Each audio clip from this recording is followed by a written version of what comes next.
42 என்னென்ன விஷயங்கள் நடந்துச்சு ஒன் பை ஒன்னா பார்த்துருவோமா. முக்கியமாக நம்ம எல்லாரும் எதிர்பார்த்த விஷயமும் இன்னைக்கு நடந்திருக்கு.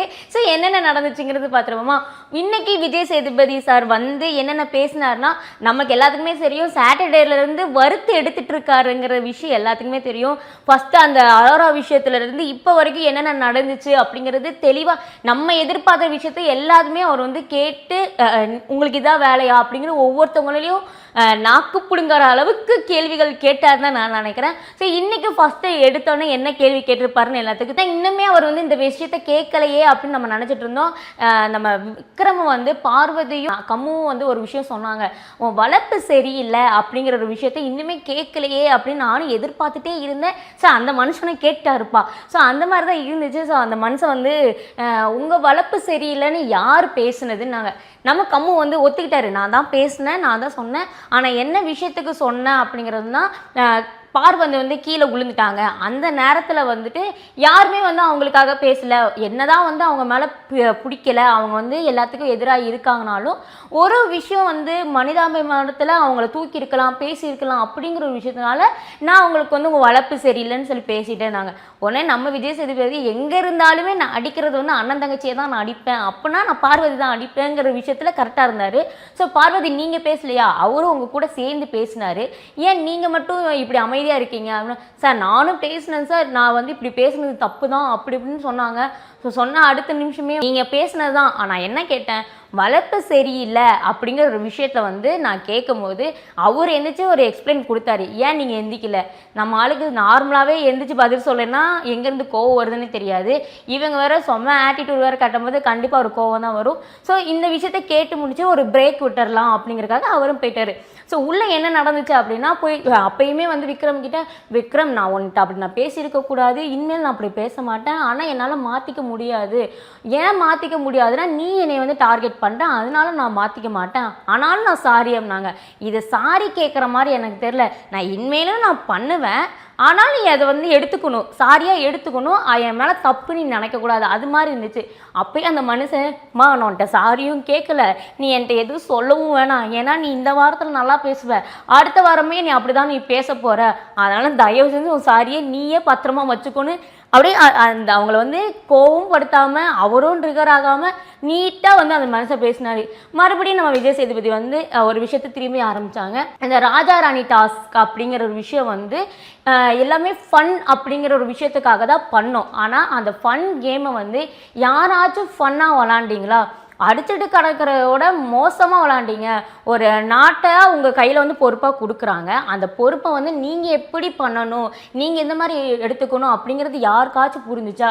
சரி, இப்போனாச்சும் நான் ஒரு கேள்வி கேட்குறேன், அந்த கேள்விக்குனாச்சும் நீங்கள் தெளிவாக பதில் சொல்லுங்கள்.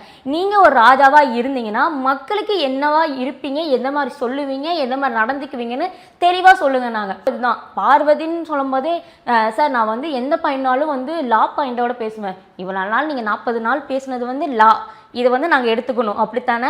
சரி, எங்களுக்கு தெரில, ஆனால் அவங்க பாயிண்ட் ஆஃப் வியூவில் அது லான்னு தான் சொன்னாங்க. நான் லா பாயிண்டாக பேசுவேன், என்கிட்ட எதிராக யாராக பேசினாலும் எனக்காகவும் நான் பேசுவேன், மக்களுக்காகவும் நான் பேசுவேன். ஆனால் அந்த நாட்டில் ஒரு விஷயம் நடந்துச்சு, அரோராவும் தப்பு பண்ணாங்க, திவாகரும் தப்பு பண்ணாங்கன்னு சொல்லி 2 பேத்துக்கு நார்மலாக ஒரு இது சொன்னாங்க. ஆனால் தப்பு பண்ணது எல்லாமே அவங்க அண்ணன் வாட்டர்மலன் மட்டும்தான். ஒரு பொண்ணு கையை பிடிச்சி இழுத்தாலுமே எங்கள் அண்ணன் நல்லவருன்னு சொல்கிற ராணியை நாங்கள் தான் பார்த்தேன்.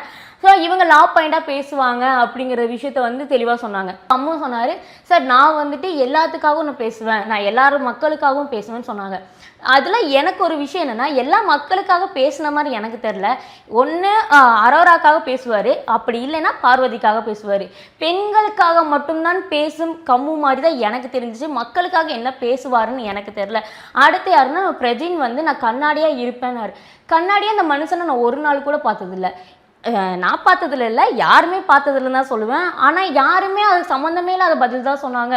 அதுலேயும் நம்ம வியானா, ஐயோ கேமராவுக்கு வந்து எனக்கு தெரியலனாலும் சரி சார், நான் என் எமோஷனலில் வந்து நான் கேமரா முன்னாடி காட்ட மாட்டேன். எனக்கு தெரிஞ்சு இந்த 24/7 அதில் வந்து ஃபுல்லாக கேமரா எங்கே இருக்குது, எந்த ஆங்கிள் இருக்குது, எப்படி இருக்குங்கிறத பார்த்து பார்த்து பேசுகிற, பார்த்து நடிக்கிற ஒரு பொண்ணு இவங்க தான் நினைக்கிறேன்.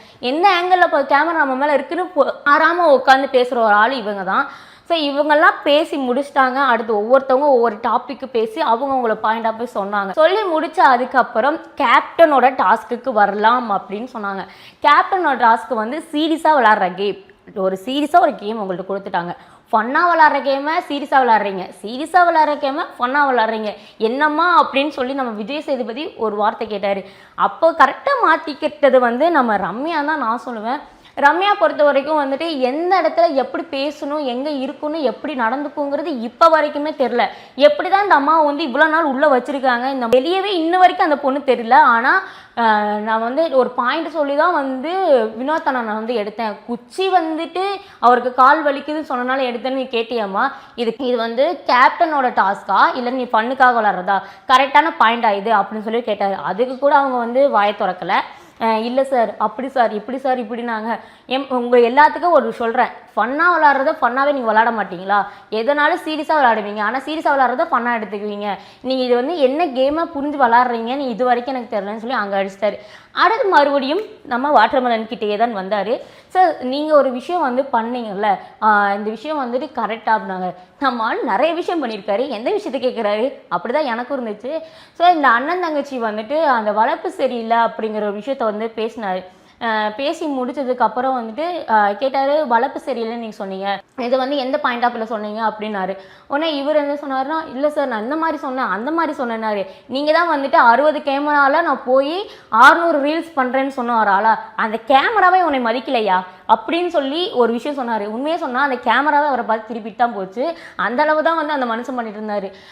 லாஸ்ட்டில் வந்து நம்ம எதிர்பார்த்த விஷயம்னு சொல்லி நான் ஒரு விஷயம் சொன்னேன்ல, இந்த வாரத்தோட வெளியே போகிற ஆள் யாருன்னா நம்ம வாட்டர்மெலன் தான். வாட்டர்மெலன் தான் இந்த வாரத்தில் வெளியே போகிறாரு. ஆனால் எனக்கு என்னென்னா ஓட் லிஸ்ட்டில் பார்க்கும்போது அவர் தான் வந்து 4வது இடத்துல இருந்தார். ஆனால் எதுக்காக வெளியே போயிருக்காரு அப்படின்னா அவரோட அந்த வாய்க்கல்களில் மட்டும்தான் வந்து வெளியே போனார். உண்மையை சொல்லணும்னா வினோத் இல்லை அப்படின்னா வாட்டர்மெலன் பிக் பாஸில் இவ்வளோ நாள் இருந்திருக்க வாய்ப்பே இல்லை. ஒருவேளை வந்துட்டு அவர் இல்லை அப்படின்னா இவர் கலாய்க்கிறதோ அந்த ஃபன்னோ அப்படியே இருந்திருக்காதோ அப்படின்னு நினச்சாங்கன்னா கண்டிப்பாக இருந்திருக்காது. அவரை வந்து கலாய்ச்சனால தான் வாட்டர்மெலன் ஒரு ஆள் வந்து உள்ளே தெரிஞ்சார், இந்த 40 நாள் உள்ளே இருந்தார். இல்லைன்னா வந்து வாட்டர்மெலன் வந்து எனக்கு தெரிஞ்சு 2வது நாள் அந்த 2வது வாரமே வந்து போயிருக்க வேண்டியது. ஓட் லிஸ்ட்டில் பார்க்கும்போது ரொம்ப கம்மியாக இருந்ததே வந்து இந்த வாரத்தில் வந்து சுபிக்ஷாவும் வியானா தான் இருந்தாங்க. ஏன் இவங்க போகலை அப்படின்னா வாட்டர்மெலனை வெளியே அனுப்பியிருக்காங்க அப்படின்னா இதுக்கு மேலே நம்ம பிக் பாஸ் ஹவுஸுக்குள்ளே வாட்டர்மெலன் வச்சுருந்தா நம்மளாம் அடுத்த சீசன் வந்து பண்ணுவோமா பண்ண மாட்டோமான்னு ஒரு கேள்விக்குறியாயிரும். ஸோ வாட்டர்மெலனை கொஞ்சம் நம்ம வெளியே அனுப்பிட்டோம்னா நம்ம கொஞ்சம் நிம்மதியாக இருக்கலாம் அப்படின்னு நினச்சிருப்பாங்க போல், அதுக்காக தான் அனுப்பியிருப்பாங்க.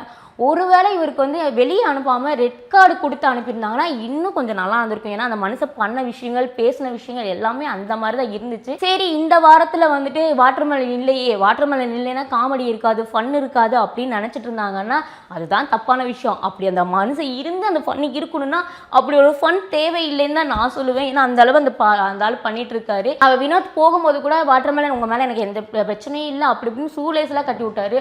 ஆனால் வாட்டர்மெலன் போகிறதுல யாருக்கு ரொம்ப எமோஷனல் ஆவாங்க, ரொம்ப அழுவாங்கன்னா நம்ம பார்வதி தான். அண்ணா நீ போன நான் யாரு கூட இருப்பேன், யார்கிட்ட பேசுவேன், இவங்க பாஸ்ட்னாலலாம் அழுகலை, நீ போனேன்னா இங்கே எனக்கு சின்சா அடிக்க யாரும் இல்லையே அப்படின்னு சொல்லி ஒரு விஷயத்தான் அழுதாங்க. ஸோ வெளியே வந்ததுக்கப்புறம் எல்லாத்துக்கும் ஒரு குறும்படம் போடுவாங்க. அந்த குறும்படமும் வந்துட்டு அதிகமாக குறும்படத்தில் இருந்தது வந்து வினோத் கூட தான் ஒரு பண்ண ஃபன் அந்த காமெடி எல்லாமே இருந்துச்சு. ஆனால் லாஸ்ட்டில் வாட்டர்மெலனுக்கு சொல்லாமல் ஒரு செருப்படி வச்சது என்னென்னா, நம்ம விக்ரம் வந்து ஓட்டில் நீ நில்லு, நான் நாமினேஷனில் இருக்கேன், யார் வெளியே போகிறான்னு பார்க்கலான்னு ஒரு சவால் விட்டுருப்பாங்க. அதே மாதிரி உள்ளே வந்து விக்ரம் இருக்காரு, ஆனால் நம்ம வாட்டர்மெலன் வெளியே இருக்காரு. இதுக்கு மேலே இந்த ஆளுக்கு வந்து ஒரு பெரிய செருப்படி இருக்குமான்னு தெரியல. ஆனால் எல்லாருமே அழுது தான் நம்ம வாட்டர்மெலன் வந்து வெளியே போனார். சரி எதுக்கு அழுதாங்கன்னு தெரியல. சரி ஒரு ஃபன்னு ஒரு ஆள் வந்து இல்லை அப்படிங்கிறதுக்காக எல்லாரும் அழுதுருப்பாங்க நான் நினைக்கிறேன். ஸோ இந்த வாரம் வந்து வாட்டர்மெலன் வெளியே போயிருக்காரு. அடுத்த நாள் வந்து ஃபன் இருக்குமா காமெடி இருக்குமாங்கிறது டவுட்டாக தான் இருக்குது. ஸோ நாளைக்கு என்ன நடக்குதுன்னு வெயிட் பண்ணி பார்ப்போம்.